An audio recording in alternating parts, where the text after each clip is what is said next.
नमस्कार दोस्तों। आज हम आपको ले जा रहे हैं महाराष्ट्र के नासिक शहर के पंचवटी इलाके में स्थित पवित्र राम घाट की यात्रा पर।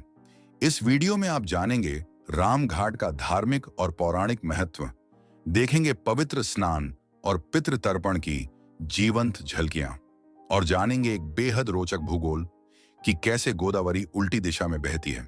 इसके साथ ही हम आपको बताएंगे राम घाट कैसे पहुंचा जाए, कहां ठहरें और नासिक और उसके आसपास घूमने लायक अन्य कौन कौन से दर्शनीय स्थल हैं।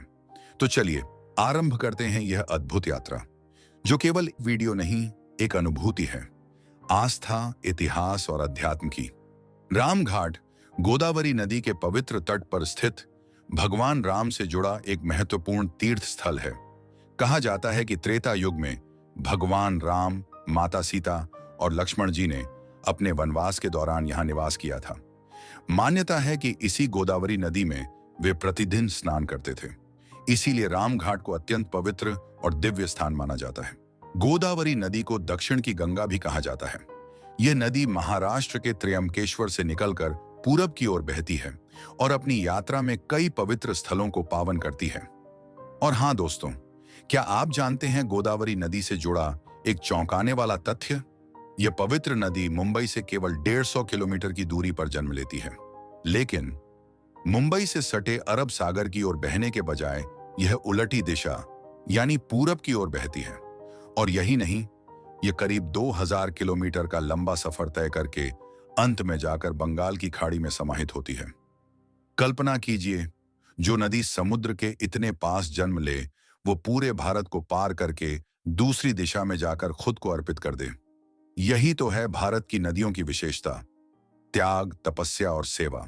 वर्षों से कुंभ मेले के दौरान राम घाट करोड़ों श्रद्धालुओं की आस्था का केंद्र बन जाता है। सिंहस्थ कुंभ मेला, जो हर 12 वर्षों में आयोजित होता है, के दौरान यहां अखाड़ों के साधु संत और करोड़ों भक्त एकत्रित होते हैं।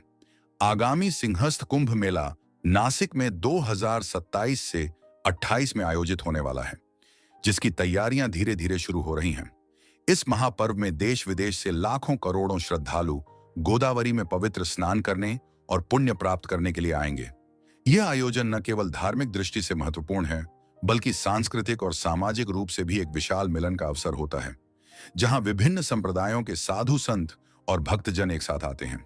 दोस्तों, राम घाट का एक और अत्यंत महत्वपूर्ण पहलू है पितृ तर्पण और पिंडदान। गोदावरी के किनारे स्थित रामकुंड को इतना पवित्र माना गया है कि यहां पर किए गए श्राद्ध और तर्पण से आत्माओं को शांति और मोक्ष की प्राप्ति होती है। मान्यता है कि भगवान श्री राम ने अपने पिता राजा दशरथ का पिंडदान यहीं पर किया था। तभी से यह स्थान उन लोगों के लिए विशेष हो गया जो अपने पूर्वजों को श्रद्धांजलि देना चाहते हैं। यहां हर साल पितृपक्ष के दौरान हजारों श्रद्धालु आते हैं, अपने पितरों के निमित्त तर्पण करते हैं, जल अर्पित करते हैं और आशीर्वाद प्राप्त करते हैं। ये वो क्षण होते हैं जब नदी सिर्फ जल नहीं होती, वो मां के समान होती है, जो हमारे और हमारे पूर्वजों के बीच एक पवित्र सेतु बनती है। भक्तजन स्नान के बाद राम घाट पर स्थित मंदिरों में जाकर पूजा अर्चना करते हैं। मंदिरों की घंटियों की ध्वनि, मंत्रोच्चार और भजनों का संगीत वातावरण को भक्तिमय बना देता है। पंडित जी मंत्रोच्चार करते हुए श्रद्धालुओं को तिलक लगाते हैं और आशीर्वाद देते हैं। राम घाट के आसपास का बाजार भी अपने आप में एक अनुभव है। यहां आप पारंपरिक महाराष्ट्रीय व्यंजनों का स्वाद ले सकते हैं। स्थानीय मिठाइयां, फलाहार और प्रसाद की दुकानें श्रद्धालुओं को आकर्षित करती हैं। नासिक के प्रसिद्ध मिसल पाव, साबूदाना खिचड़ी और वड़ा पाव यहां के लोकप्रिय नाश्ते हैं। मिठाइयों में श्रीखंड, पुरणपोली और मोदक का स्वाद यहां अनूठा है। तीर्थ यात्रियों के लिए सात्विक भोजन परोसने वाले कई छोटे बड़े भोजनालय भी हैं, जहां शुद्ध और पौष्टिक आहार मिलता है। गोदावरी के किनारे बनी चाय की दुकानें, जहां आप अदरक वाली गर्मा गर्म चाय पीकर थकान मिटा सकते हैं। साथ ही यहां फलों से बने ताजे रस और शरबत भी मिलते हैं, जो गर्मी के मौसम में राहत प्रदान करते हैं। सूर्योदय के साथ ही श्रद्धालुओं का यहां आना शुरू हो जाता है। पवित्र गोदावरी में स्नान करने के लिए लोग दूर दूर से आते हैं। भक्तगण पवित्र जल में डुबकी लगाकर अपने पापों से मुक्ति पाने की आशा करते हैं। जल में खड़े होकर वे सूर्य को अर्घ्य देते हैं और अपने पूर्वजों के लिए तर्पण करते हैं। अगर आप भी राम घाट आकर गोदावरी के दर्शन करना चाहते हैं, तो आइए जानें कैसे पहुंचा जा सकता है नासिक? नासिक का निकटतम एयरपोर्ट है ओंझर एयरपोर्ट, जो शहर से लगभग 25 किलोमीटर दूर है। Nashik road railway station Bharat के लगभग सभी प्रमुख शहरों से जुड़ा हुआ है।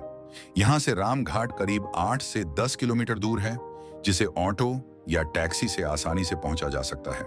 नासिक के लिए मुंबई, ठाणे, पुणे, शिरडी और औरंगाबाद जैसे शहरों से अच्छी बस और टैक्सी सेवा उपलब्ध है। नासिक में हर बजट के अनुसार होटल, धर्मशाला और आश्रम उपलब्ध हैं। रामघाट के पास भी कई धर्मशालाएं, विश्राम गृह और लॉज हैं, जहां आप आराम से रुक सकते हैं। नासिक केवल रामघाट या गोदावरी नदी तक सीमित नहीं है। ये एक ऐसा शहर है जहां हर मोड़ पर इतिहास, अध्यात्म और प्रकृति की झलक मिलती है। अगर आप प्राकृतिक सुंदरता के प्रेमी हैं, तो पांडवलेणी जरूर जाएं। ये प्राचीन बौद्ध गुफाएं पहाड़ की चोटी पर स्थित हैं और यहां से पूरे नासिक का सुंदर दृश्य दिखाई देता है। रामघाट से कुछ ही दूर स्थित है कालाराम मंदिर। यह मंदिर श्री राम को समर्पित है और इसकी काली पाषाण से बनी मूर्ति इसकी पहचान है। कालाराम मंदिर के पास ही स्थित सीता गुफा वह स्थान माना जाता है जहां माता सीता ने वनवास के दौरान कुछ समय बिताया था। यह गुफा आज भी दर्शनीय और आस्था का केंद्र बनी हुई है। वाइन प्रेमियों के लिए नासिक है भारत की वाइन कैपिटल। यहाँ की सुला वाइनयार्ड्स और अन्य वाइनरीज में आप अंगूर के बागानों में घूम सकते हैं और स्वादिष्ट वाइन का आनंद ले सकते हैं। और नासिक से करीब 25 किलोमीटर की दूरी पर स्थित हैं त्र्यंबकेश्वर ज्योतिर्लिंग, जो भगवान शिव के 12 ज्योतिर्लिंगों में से एक है। और नासिक से कुछ ही दूरी पर स्थित है शिरडी, जहां साईं बाबा ने अपना जीवन भक्तों की सेवा में बिताया, और अंजनेरी, जिसे हनुमान जी की जन्मभूमि माना जाता है। नासिक एक ऐसा तीर्थ और पर्यटन स्थल है जो आपको आस्था, संस्कृति और प्रकृति, इन तीनों का एक साथ अनुभव कराता है। अगर आप रामघाट आएं, तो घाट के पास का स्थानीय बाजार जरूर देखें। यहाँ आपको मिलेंगे पूजा पाठ के सामान, फूलों की मालाएं, धूप अगरबत्ती, रामायण और धार्मिक पुस्तकें, रुद्राक्ष की माला, गोदावरी जल से भरी कलशियां और छोटी छोटी मूर्तियां। यहाँ की गलियों में चलते हुए एक अलग ही शांति मिलती है। कहीं भजन बज रहे होते हैं, कहीं साधु संत ध्यान में लीन होते हैं। साथ ही आपको मिलेंगी कुछ स्थानीय मिठाइयाँ, जैसे अंजीर बर्फी, मखाने के लड्डू और कुछ परंपरागत स्नैक्स भी। ये बाजार एक साथ धार्मिकता, संस्कृति और स्थानीय जीवन शैली की झलक देता है और आपकी यात्रा को एक खूबसूरत याद में बदल देता है। रामघाट क्षेत्र में कई संस्थाएं और साधु संत भोजन प्रसाद और अन्नदान का आयोजन करते हैं। यहाँ आने वाला कोई भूखा नहीं रहता। ये परंपरा भगवान के अतिथि भाव को सच्चे अर्थों में निभाती है।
दोस्तों, ये थी हमारी आध्यात्मिक यात्रा नासिक के पावन राम घाट की।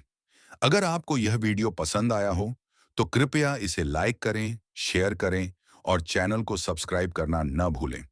और हाँ, कमेंट करके बताएं कि आपने राम घाट या गोदावरी किनारे कौन सा अनुभव किया है। फिर मिलते हैं अगले यात्रा वृतांत में। धन्यवाद। जय श्री राम।